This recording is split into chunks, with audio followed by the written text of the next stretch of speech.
Di saat aku melihat foto ini, seakan menutup emosi, meruntuhkan ego, serta membukukan amarah.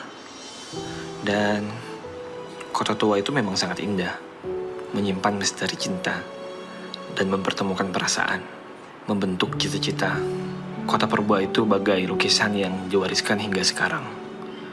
Aku ingin ke sana, walaupun hanya sekedar mengenang.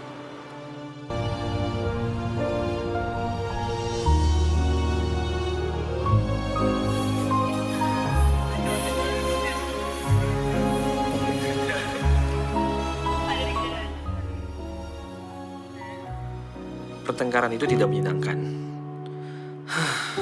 Bikin mumet.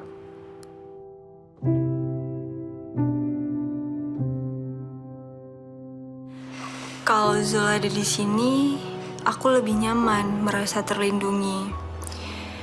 Dan lebih baik ada Zul di sini.